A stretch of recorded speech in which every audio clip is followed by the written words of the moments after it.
Hello, my name's Andy Cooper and welcome to At My Table Southwest, the podcast for folks who love dining out and want to learn the secrets from the best in the business. Every episode will be shining a spotlight on great things happening in the hospitality industry in the Southwest and talking to some of the talented types out there doing great things for us.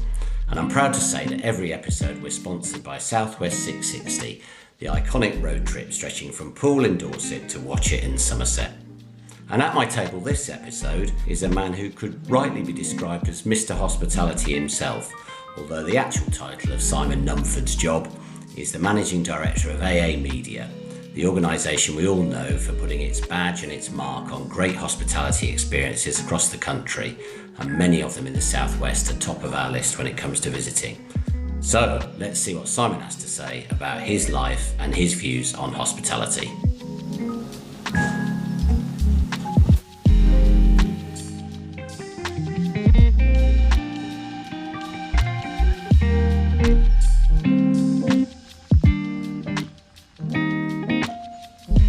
Delighted to welcome as my guest this time around Simon Numphud, who's the Managing Director of AA Hospitality. And I was looking through his CV when he kindly sent over the detail of his career to me, and I could, as well as the main job, I could probably just about call him Mr. Hospitality, because Simon, you've got fingers in just about every pie there is possible to be with hospitality. Explain to us some of the things you're involved with, and then we'll talk about the main job as well. Oh, hi, Andy. So kind of you to invite me, first of all, to your podcast. And I'd like to be quite immersed in our industry. I'm really passionate about hospitality, having spent my entire career in hospitality. And I've spent, obviously, 26 years with VAA, 10 years operational in hotels and restaurants before that, and get involved in quite a few sector initiatives. I'm currently the chair of the Southwest Board of Hospitality Action, a proud ambassador for them as well, and a proud ambassador for Room to Awards, another smaller charity that I'm really passionate about. I've mentored undergraduates for quite some time at Oxford Brookes University, where I graduated from, and judged various other sort of competitions, as well as sort of just helping out where I can on general industry initiatives that I feel really passionate about. Before we get into the meat of the subjects we said we'd talk about, which was kind of the AA awards scheme and schemes and awards that are for hospitality anyway, what's your temperature check of hospitality at the minute? Because it's in the news a lot. There's obviously the economic issues that have been rolled out by the new government, which I know everybody in hospitality feels has had an effect. But what's your temperature check of hospitality as a general rule in terms of the industry overall? Yeah, well, I think unfortunately it becomes a normal narrative at the beginning of each year that, we're always saying that our industry is facing really strong headwinds. And I think 2025 is no different. Obviously, the impact of the budget announced last year, which comes into effect in April, and in terms of the increased employer contributions, is going to be a very strong headwind for businesses to navigate, on top of obviously the revised business rates relief, which is reduced to 40%. So those are the two major headwinds, I think, that are really going to hurt the industry, on top of the fact that there's still the cost of living crisis, which affects consumer confidence and spend, on top of obviously as a destination, we still lack some competitiveness given the strong rate of VAT, the highest rate of VAT that our industry in the country pays. So we've got quite a long, strong headwinds, but as ever, positive mindset, positive outcome. And I think there will always be opportunities, but I think the one trend that our hospitality industry has got used to is that you just have to work harder to secure that business, to secure that repeat guest, to ensure your business flourishes, and where possible continue to invest in both the product and the experience to remain a sought after experience for guests to experience and discover. Yeah, of course. And I think it's focusing in a lot of people on sort of quality and service and flexibility. I think we're finding that a lot in the industry, that the same old isn't working for a lot of people, is it?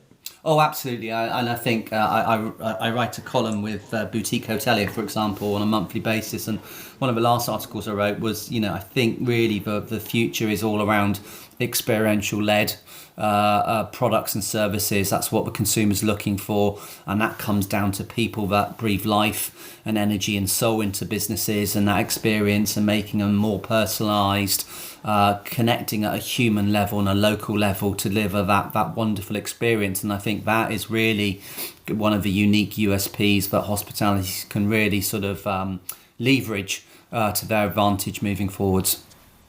Yeah, and in a social media age, there's always an opportunity, I guess, for people to share that experience instantaneously, good or bad, I guess. Absolutely, and I think I think that's where the experience-led sort of approach comes into it, because you want your customers to post, share, and favourite, and really be your ambassador for what you deliver, and that's becoming more and more apparent. And yeah, I've seen that move in terms of, you look at establishments' websites now. We're moving away from that, what I would call that hero image, to actually video content now, which is capturing from a consumer's point of view the look, the feel, the tactileness of the experience, and what you can actually really expect when you visit that property. And I can see us moving more and more in that digital world to video content, which can really do more than a static picture moving forwards, and really give that customer that essence of what it's like when you're there. Yeah, absolutely. Okay, so let's I mean, it's a bit invidious to talk about the day job with you, because as we've discussed, you've got about 15 day jobs, but the key job is managing director of AA Media, which, as you told me, runs the national accreditation program across the UK. I think probably we're all, those of us who love hospitality and love dining out, are aware of the AA scheme, but probably don't have the kind of in-depth knowledge of its history, what it stands for, how much it takes to run that scheme. Do you want to give us a little bit of an overview and a history lesson, and bring it up to date with the modern story of where we're at with the AA scheme? Sure. So in a very quick potted history, we're very privileged to have a very long and historic relationship with hospitality, which the AA, the Automobile Association, was actually formed in 1905, but we actually started recognising establishments as early as 1908, believe it or not. Then that moved on to our company secretary at the time, Stevenson Cook, who then actually created the star rating scheme as we know it today, based, funnily enough, on brandy classification back then in 1912, which used a 1 to 3 star classification. The star rating was born, and we've been doing that ever since. Obviously paused during the war, but been offering accreditation schemes across the UK for now 100 and what will be, I think, 117 years this year. So fantastic legacy and heritage and history of supporting hospitality. Obviously, that was originally around guidebooks. We still produce a couple of guidebooks, the restaurant guide and the camping guide, but more recently into a digital world, where obviously a consumer website, our Rated Trips website, is the sort of main feature of how we tell consumers about all of the different establishments that we rate. More recently, last year, in conjunction with Visit England, who we work closely with, strategic partners in terms of the standards, and we actually operate the Visit England scheme under license for them. So we have the Visit England schemes and the AA schemes. We modernised the schemes last year through an external working party, which was chaired by Peter Hancock, who many people will know in the industry, with a number of leading people from the industry, to fully update our standards and modernise them. So what that resulted in is the star rating schemes, as everyone will be familiar with, was recalibrated from 1 to 5 stars to 3 to 5 stars now, because we felt, both from a consumer point of view and an industry point of view, that 1 and 2 stars have become redundant in its need. So we operate the star rated schemes from a 3 to 5 star basis now. We introduced a new level of classification called quality assessed, and this is to reflect the growing need for many establishments to want to go through our accreditation program and be eligible for all the different awards, but not necessarily tie themselves to an actual star rating. So we have quality assessed as a further level. And then we're really proud to introduce a brand new level of accreditation last year, which is called Visitor Ready. Now, Visitor Ready is groundbreaking in the fact that it's a digital-only accreditation. It checks on key mandatory legal requirements such as public and employment liability, fire safety certification, gas mark where appropriate, and food hygiene, along with a consumer charter, and that's a digital badge we give out to establishments, and it's open to the entire hospitality industry. So if your business in the consumer activity of eating, so that could be quick service restaurant to fine dining to pub to cafe.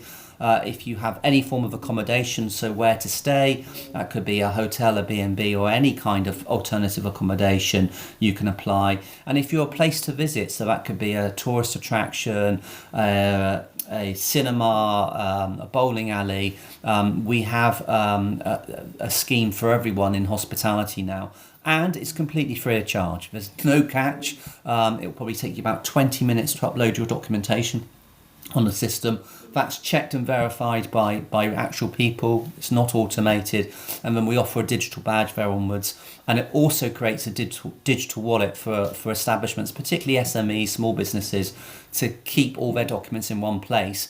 And importantly, the system will remind you when your public liability is coming up for renewal. And it will give you a reminder so you can stay up to date and stay legally compliant from that point of view. So we're really excited by that. So we have a nice three-tiered offering to hopefully recognise everyone in hospitality.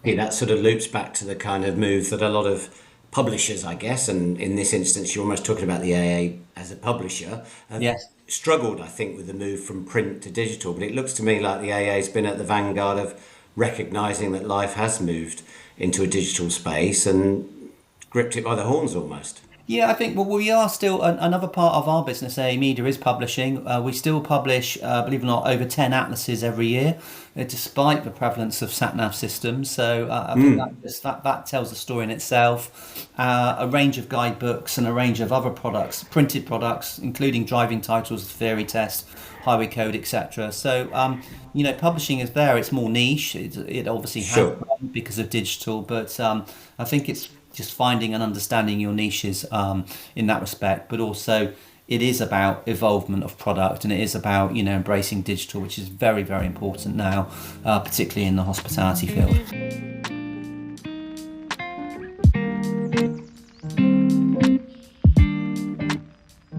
Every week we're going to promise to bring you something that we think you should try in terms of dining out, and I really will be spoilt for choice here, talking about places you might want to go in the southwest, but I'll start reasonably close to home. I've been spending quite a bit of time over in Dartmouth with another hat on recently, and every time I do, I go over there, I make sure I try and put my head around the door of Andrea, which is a marvellous tapas restaurant and chef's table just off the main drag in Dartmouth, and it's just superb. Fantastic wine list, beautifully prepared dishes. The kind of things they bring out to your table are just memorable time after time after time. The service is what I would say elegantly relaxed. They know what they're doing, and they make sure that you feel very relaxed and chilled while you're dining out. But in the summer, there's a beautiful open bay window that they open out, and you can sit and watch the world go by. One time I was sitting in there and JK from Jamiroquai popped his head through the window. It's not very often you can say that. I think he may be vaguely locally resident, but yeah, popped off a motorbike and said hello to some diners who were with me. So there's my celebrity meetup story. And what we like to do, as well as recommending somewhere for you to dine out, is make an evening of it. Make sure you can have a glass or two or something and stay somewhere locally. And my little recommendation for Dartmouth is somewhere that, at first glance you probably think is just somewhere to go and get a brunch, because Cafe Al Fresco, and I have to kind of put a little kind of gap in that there because it's meant to be a play on words and sound like that, but it's Cafe Al Fresco, is probably 200 paces at best from Andrea, and it's a fantastic place with a great reputation, as I say, for brunch. I think they open from sort of 8 in the morning till about 3:30. Don't do dinner normally. I think they do a few private meals for people if you book them, but basically it's a sort of brunchy, lunchy type place. But actually, they've got some fantastic accommodation up top behind as well. And I was fortunate once to stay at a place they've got called the Captain's Cabin, right at the top of the building. Marvellous old historical building they're in there. And this Captain's Cabin is done as you would expect, all done out like a nautical captain's cabin, lots of wood, lots of fantastic views over Dartmouth. I mean, let's face it, most views in Dartmouth are fantastic anyway, but yes, so why not try the double header of dining out at Andrea and staying over at Cafe Al Fresco? I think those two places are just about where it's ideal to head if you're heading for Dartmouth. So that's this week's Table for Two. And now back to Simon.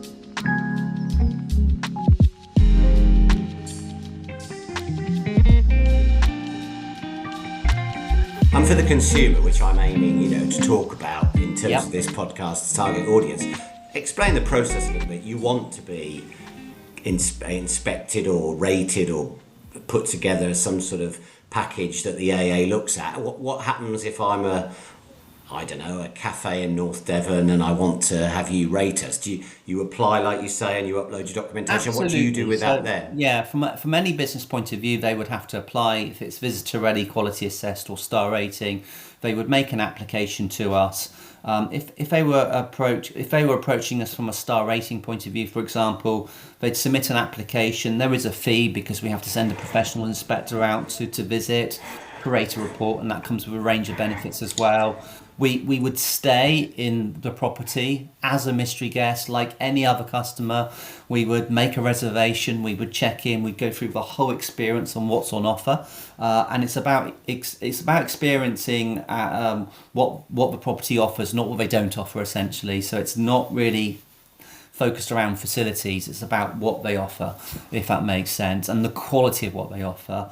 The inspector will then pay their own bill, speak to the general manager afterwards or the owner, ask to have a look around the full property, because our bedroom could be the worst or could be the best. It could be representative or not representative. So we have a really good understanding of the business and what it offers. And then we offer constructive feedback based on the experience and recommend a rating. And we also have a various range of awards that we give out as well. Probably the most well-known is the AA Rosettes for food quality, which was established back in 1956, which we still do produce a restaurant guide, and consumers might be familiar in seeing some of the rosette plates that proud restaurateurs and chefs put up in their restaurants to donate their award standing. You go back yearly? Is that up to the establishment, or once someone's in? Yeah, it's an annual inspection program. Apart from Visitor Ready, which is an online assessment only, it's an annual basis generally. Yeah. And how do you think your business has had to pivot over the years? I mean, have standards it's a generalisation, but have standards improved? Have expectations from the consumer changed? What that journey over the time you've been with it? Immensely so. So if I think back when I first started VA in 1997, it wasn't commonplace then to have an ensuite bedroom. I mean, there were still private bathrooms, and so if you can imagine, just in that time, we've come a long, long way in terms of expectations. Consumer expectations, I would say, have gone through the roof. But because it reflects on what their sort of what their houses offer domestically now. If we think about high definition television, broadband, and all of those sort of things which are just normal now, but this was before mobile phones, so we've come a long way in terms of quality standards and consumer expectations. And then if we touch upon food, well, the consumer is so knowledgeable now, so well educated, cooking to a high standard, I would suggest, in their own houses now. So it becomes more and more difficult to impress the consumer because they're really knowledgeable about the quality of food, its origins, its provenance. So I think it's much tougher now than it was 10 or 20 years ago, where probably the level of awareness, the level of education wasn't as strong. No. And do you take part in the process yourself, or are you just an interested observer? Are you an inspector, or are you just overseeing it all? I don't do many inspections now because I'm more focused on running the business, but my team still like me to sort of see. I like to see new things, so I like to sort of obviously keep my finger on the pulse in terms of what's happening around the country.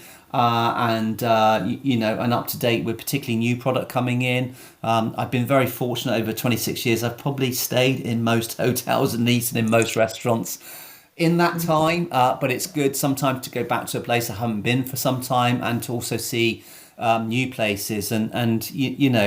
Talking about changes, our food scene has gone leaps and bounds. I would say we can comfortably hold our own with any other country globally now from a cuisine point of view. The strength and depth of cooking we have, not just in London but across the whole of the UK, is tremendous now. We have an island full of talent, full of high quality food, full of really passionate chefs that are cooking some fantastic food right around our coastline and in the cities as well. It's very, very exciting food scene I think the UK have now, which again, if we cast our back just to the 70s, wasn't the case. We were known for dire food at that point, and there are very little beacons of excellence out there. It's now gone full circle.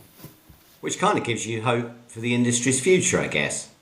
I do, yes. I mean, I think, whilst, there are always strong headwinds, to deal with, you only have to look at the level of investment that our industry has seen over the last 10, 20 years and the continued investment that's still going in, there is opportunity out there. And if I look at some of our greatest operators, they continue to thrive through all the different sort of trials and tribulations we've had to deal with, whether it's, if we go back to, say, foot and mouth, global terrorism events, which have massive impact, through to COVID. Yet, we see lots of quality operators getting stronger and stronger because guess what? They continue to reinvest year on year, and their product, their experience just gets better and better and better, and importantly keeps up with ever increasing consumer expectations. And they also, I think, our industry is really good at innovating and bringing new things to consumers all the time, and increasing that level of experience. Sure, and it's a slightly nebulous question, but it kind of follows on from what you said. Do you know what you think the next big thing in hospitality might be? I see. This might sound a bit old-fashioned, but I still think great hospitality, great industry experiences come down to the ability for people, because we're a people industry, to really connect at a human level and develop a rapport and actually deliver a really good experience. And that's never going to change. Now, you might have technology and other things coming in to enhance that even further, whether it's the booking journey or reviews, etc. But it comes down to that human connection. I'm a great believer with a fantastic product and delivering a fantastic service that truly connects with you on a personal level, which you then go, wow, this is amazing. It creates a fantastic memory, and guess what? You then go and tell your loved ones and your family, or you even share it more publicly on social media to say, what a fantastic experience. Sure. And I asked everybody who's appearing on my podcast about sort of funny experiences they've had during their time in the hospitality industry, and you had a particularly amusing one in terms of inspecting. Oh yes, well, probably lots of stories we could fill the whole hour with, I guess. But yeah, I remember years ago inspecting, and I went to this one restaurant, and I arrived and I was seated in the bar, sort of having a sort of pre-dinner drink, and I heard the owner rushed into the kitchen and shouted quite loudly, "The AA inspector's here!" And everyone could hear it. So it was quite funny at the time. So, but there's often lots of little things like that happen during the time that you're inspecting hotels and restaurants. And slightly Faulty Towers-esque, really. A little bit, I guess. Yeah, a little bit. Not quite that extreme. Not quite that extreme, but yes. Sure. Yeah. Let's talk. I'd mentioned at the start we ought to call you Mr. Hospitality, because I know how passionate you are about the industry generally. So away from the kind of day job, talk to me about hospitality action and some of the things you're getting involved with there, because I know it's probably not as well known as it ought to be in the wider public who enjoy hospitality. Yeah, so probably it's an opportunity to maybe probably from a consumer point of view. Well, Hospitality Action is the charity for hospitality. It's been going for over 180 years, and it seeks to basically help anybody that's worked in hospitality, either still working or retired, you know, that fall on hard times. So we help people that have worked in the industry, and that's super, super important. Since COVID, it has issued over £1 million worth of grants every single year through the various fundraising it does. It's got a fantastic, what we call an EAP program, which is an employee assistance program, which over 500 businesses, I think about 200,000 employees that it covers, that offers, you know, lots of help and advice, mental health, etc., in particular, and counselling for, again, workers that come across challenges in their lives, which is really, really important. We have lots of fundraising activities to then enable Hospitality Action to give out all these different grants. And I'm very fortunate to become the chair of the Southwest board. We have a very active board with about 20 board members, all sort of from the hospitality industry. And we create a calendar of events each year, which are fun, but raise funds at the same time. So our calendar this year starts with a coast to coast chef's dinner in Truro, where we've got 12 chefs from Cornwall coming together to do a 4-course dinner, which is just sold out, which is fantastic. We then move into the summer and we do a golf day every year, and the golf day this year will be at the Manor House at Castle Combe. We follow that with, we have this for every year, a polo day, which we get a lot of consumers come to, probably about seats about 400 people in Tetbury at both the polo club. So that's a day of watching the polo, having a fantastic lunch, again curated by 4 really well-known local chefs, and then an afternoon tea to top that off with, which is a fantastic day out, which, you know, some of your listeners might be interested in looking at. It's a great day out in that respect. We then do what we call a Cotswold Cycle Challenge. So that's where lots of people from industry cycle either 20, 40, 60 or 100 miles around the Cotswolds and raise some money, which is always good fun. And then we have a national event at the end of middle of October called Walk for Wellbeing, which raises awareness for mental health, really important subject. And again, raises lots of money. So we had 8 cities participate in that last year.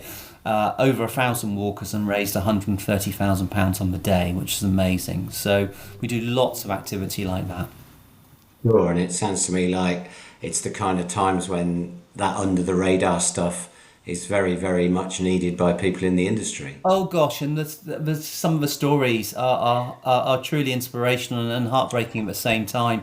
And one of the stories I recounted, we did a dinner at the Grove at Narberth just before Christmas, a 4-hands dinner with Douglas Baelish, who's the exec chef there, and Michael Wignall from the Angel at Hessen that kindly came down and cooked.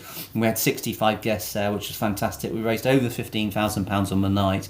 And I was recounting one of the stories recently of one of the funds grants that we issued, and there was a lady called Tatiana Timon, who was a restaurant manager for the Hawksmere Group. She contacted Hospitality Action originally to get help with an accessible washing machine, but when the team started talking to her, they understood that her need was much greater. Incredible story. She travelled abroad through her love for dancing, I believe got malaria, came back to the UK, developed sepsis, and sadly had to have her both her arms and legs amputated. So yeah, absolutely, heartbreaking story. So through Hospitality Action, they were helped to give one of our biggest funds out, grants to her, to fund her prosthetic limbs. From that point of view, and the great story is, not only is she back at work, she's dancing again as well. So it's a tremendously inspiring story of her bravery to go through that, and how Hospitality Action has really improved her life. And there's so many stories like that, and that's why we are so passionate about Hospitality Action and about giving back to people who have given their career to hospitality but have either fallen on hard times or come across serious illness. Completely get that. It's amazing. And in terms of careers in hospitality, I know you're a big fan of mentoring and getting involved at entry level. Talk to us a little bit about that. Yeah, well, I mean, I think it's well documented that one of the challenges with hospitality is actually getting people to understand that it should be a career of choice, and it's not necessarily a career of choice, because I think it's overshadowed by the perception of perhaps poor pay, long hours, unsociable hours, etc. And there's loads of initiatives out there, but hospitality is one of the few industries I'm aware of where, with qualifications or without qualifications, there is no ceiling to what you can achieve in our industry, and I think that's really rare. And I think our challenge is to convince parents that it should be a career choice for their children, because actually it's a wonderful industry. It can take you anywhere, literally, whether you want to work in the UK or you can go around the whole globe with our industry. It's one of the few industries where you learn so many skills that are transferable, life skills, that you can pivot within hospitality. So you could start within perhaps food and beverage, end up in maintenance or accounts, or there's so many different disciplines within hospitality that you can do. And as I said, I think if you look at our industry, there are so many stories where people are running multi-million pound businesses, have a very, very good career from that point of view, and might not necessarily have gone down an educational path to begin with, from that point of view. So there are no limits, if you think about pay and conditions and other things that come into people's minds, and it's an incredibly rewarding industry. I think that's why I've stayed in the industry for my entire career, because I found every day's different, every day's diverse, every day's quite exciting in that respect. And I've never had a day I've woken up and said I don't want to go to work. I love work. I love what I do. I love our industry, and I think it is really infectious when you get into it. I think, that's amazing the way you've put that about there being no ceiling, because I think there are a lot of industries where people think, well, I'm only ever going to get so far. And yet, we do have this perception, I think. Why do you think it is that, compared to, say, France, where service is definitely seen I as think a career one to get point I into? would say is, culturally, it's probably never been perceived as a profession, because often for many people it will be a stopgap or a job they do on a part-time basis, and then not pursue a career. But I truly believe, and also you can be a fantastic entrepreneur in our industry. You can go into the food industry or the beverage industry, and there are so many things you can do, or start up your own company with the right drive and motivation. There are so many opportunities, and I just think it's more of a perception challenge more than anything, but it's a hugely professional industry, where we see so much talent and craft and precision in all the different disciplines that the industry offers, whether that's financial, through to the creative of cooking and food service, through to the sort of supplementary service fields of maintenance, housekeeping, an incredible profession as well. Sure, sure. Well, that's always worth taking on Concierge. I board, mean, those kind of things. there's so many Yeah, different sort of things you can get strands to it. into, for Yeah, like yeah. events. The list is end golf, spa.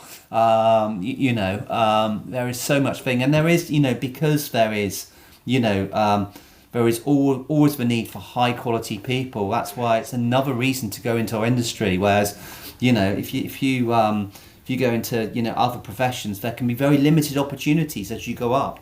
Because there just isn't the opportunity. There will always be opportunities in hospitality. Always. Sure. And one of the things I'm asking all my guests is the kind of one product or service they wouldn't be without in their career or their job. Yeah, well, I think probably straddles a product and service, but I've always said hospitality is the one thing that I don't think our industry or through life you really need to have, and that's that ability, that emotional intelligence I talk about, that ability to connect with the human being. That could be a customer, that could be a colleague, that could be a loved one, both on a professional level and a personal level, which is such an important thing to have, because it kind of stems everything really. I And can you think. teach that? Can you teach that? I think a lot of it is innate, but you Yeah. can definitely make people more aware of that, and it's for me, it's the ability to listen as well as, respond accordingly and truly connect with that person. And that goes a long way in life, I think, because I'm, again, probably an old saying, but I'm a great believer that people buy people, regardless. It'll still be a digital proposition now, but people want to feel that connection with someone. Ultimately, Sure. our business is a relationship-driven business. I suppose I was kind of asking if good hospitality providers are born or made, and you're suggesting there might be a little bit more that they've got it in their innate character. I think so. I think I put that's my personal belief. Although I think it's quite hard to try and teach people to smile, teach people to be proactive and talk to people. But you can encourage people, because guess what? We don't all start off as being proactive and confident and wanting to chat to people, but it's something you do. It is innate in you, but you can be molded through. If I look at my own journey, but you put yourself in situations where you have to take yourself out of your comfort zone and actually start connecting with customers, speaking to people you've never met before, which can be quite daunting when you're young. But actually, like anything, when you start doing it and you get a bit of confidence and you start getting a bit of rapport back, then actually you become more comfortable. So it's just actually immersing yourself in that situation and getting comfortable. And it's amazing what rapport and relationship you can develop with people when you do engage with them, you do ask questions, you show a genuine interest in them, and you generally look after them, and that you get a real sense of satisfaction from that as well. Yeah, I think one of the things we've come across, and I'm lucky enough to dine out, probably not as much as you do, but I've been to nice places, and sometimes you meet staff serving you, and they give the impression perhaps sometimes that they've never really been consumers of hospitality themselves. So, Yeah. they don't get the game, if you like, and I think that's And I something think the that's industry could really look at. important. I think if you work in hospitality, if you work in a restaurant or a hotel, whatever it might be, whatever role you do, you to fully understand where you're working, you have to experience it through through the guest eyes at the same time. So when I used to run hotels, we always used to make sure that all our staff had at least one night's experience or a meal in the restaurant, so they can truly understand and see it through a consumer's eyes. Because guess what?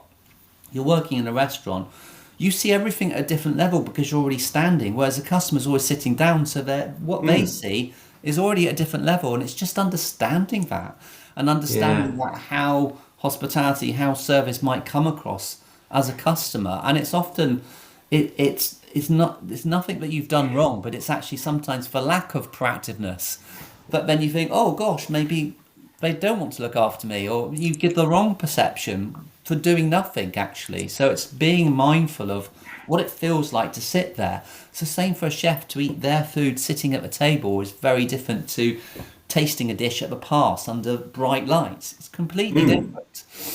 Yeah, fascinating.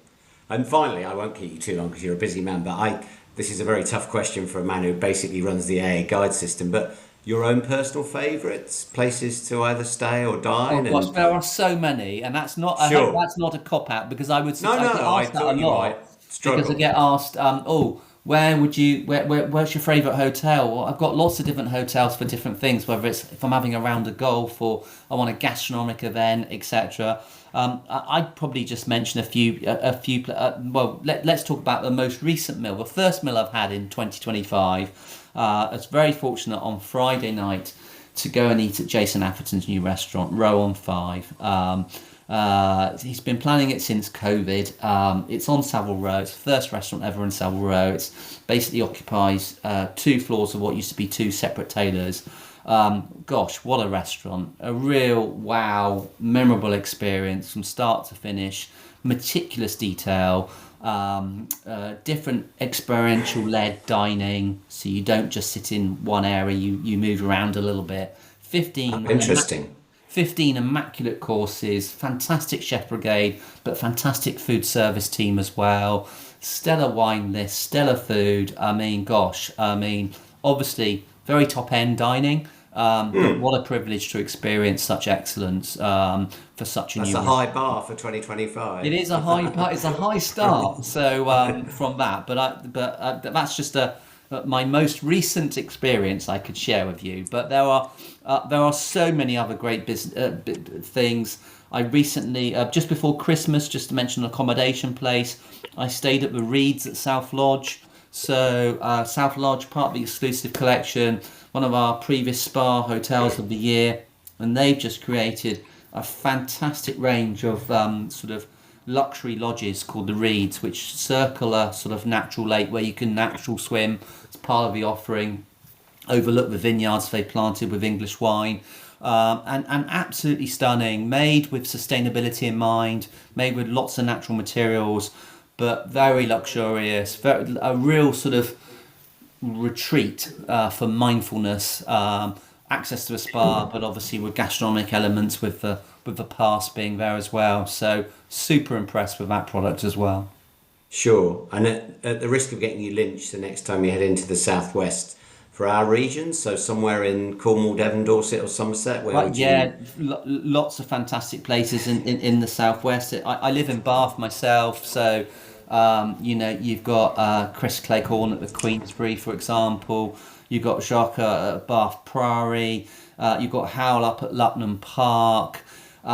You've got the Manor House, Castle Combe. We're surrounded by lots of gastronomic restaurants. And then into the southwest, I've got to mention Paul Ainsworth. Paul did our created our menu for our hospitality awards last year in September. Did a fantastic menu, and it's great to see how Paul has evolved his cluster of businesses. Obviously, just acquired Technolodoc in Rock as well. Just recently, hot off the press, to go with obviously Yes. Maurers, which he owns. And Number Six, I think, is a very special restaurant down in Padstow as well, amongst so many others that I could mention, including the 12 Sure. chefs that are doing our charity dinner in February. Yes. Yeah, there's again, talking about that strength and depth around and the southwest. We've got so many fantastic hotels. You've got Brent Hotel Collection, Watergate Bay, Morgan Porth. There's so many. Scarlet Hotel. List could go on and on about all. We are very blessed, but We're very blessed, and we'd, long may we'd it probably still continue. probably still be talking in an hour and a half time if we had to list everywhere. Let's go through. Simon, it's been fantastic. I really appreciate your time, and it's been a good walk through the foreground and the background of hospitality, which I think sometimes we overlook as a consumer what's going on in the background. And it's been great to hear about some of the action that you're involved with, both in the day job and the sort of Yeah. auxiliary stuff you do. So I'm very grateful for you to spend your time I talking would say to me. as a parting thing, just from a consumer point of view, there is so much hard work, passion, blood, sweat, and tears that go into any hospitality business.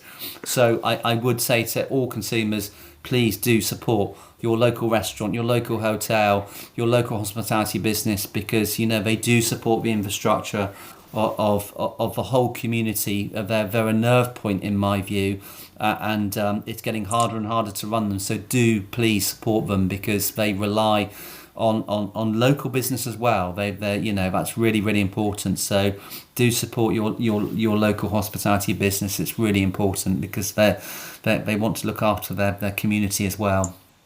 I think all of us who've got a love and a stake in the future of hospitality would say here to that. So thank you, Simon. I Yeah, truly appreciate the time you spent with us.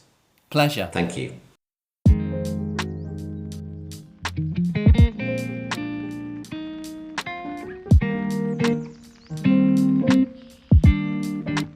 And my thanks once more to Simon Numphud for coming on to this episode of At My Table Southwest, a fascinating guest, I'm sure you'll all agree.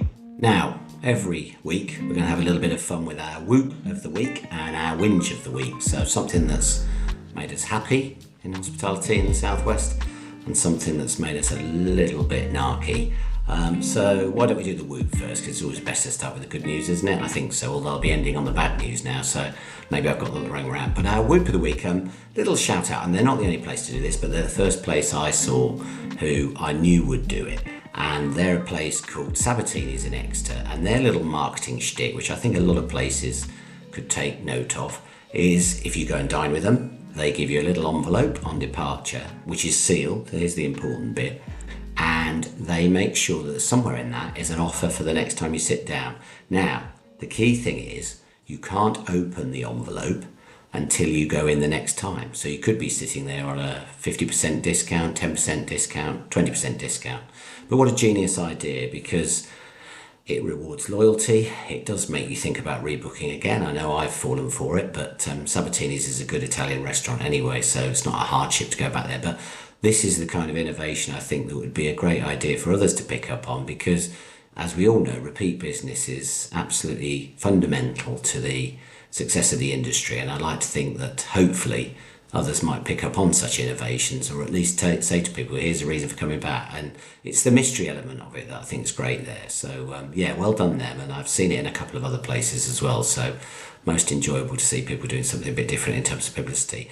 And my whinge of the week, well, I could make a noise to signify the whinge of the week, and that noise might be which doesn't give too much away, but how about I introduce some props? Now, I get that restaurants need to be kept clean and tidy. I get that, particularly in a post-COVID era, we need to have nice, shiny surfaces for people to dine at. But if I am dining at table 3 and someone needs to clean table 4, do we have to undergo the clouds of spray going in the air? Isn't it easier just to put it into the cloth and subtly wipe it? I'm not sure it's the greatest look in the world to be sitting there while you're eating your meal and trying to enjoy some gentle conversation, to hear that fatal sound and suddenly feel a cloud of antiseptic spray coming all over you. And that genuinely has been the case a couple of places I've dined lately. So is that me being a bit pernickety? And would the health and safety brigade be getting on to people and saying, well, it's what we need to do to keep the place clean? I'm sure there's a balance to be struck. I get that tables need to be wiped down, because I don't want to arrive at a sticky table, frankly, and nor does anybody else dining out, I suppose. But it's these dreadful clouds of antiseptic spray going in the air and getting into your hair and into your food, more importantly, that maybe ought to be looked at. So, and I did speak to someone who knew about this in the restaurant side of things. I said, people shouldn't really be trained to do that. It should go in the cloth and then they clean up based on that. But someone might be watching this from a health and safety perspective and tell me it has to be done this way, but I'm not entirely sure it does. So that's my whinge of the week. I'm hopefully not going to dwell on that too much in terms of the whoop either.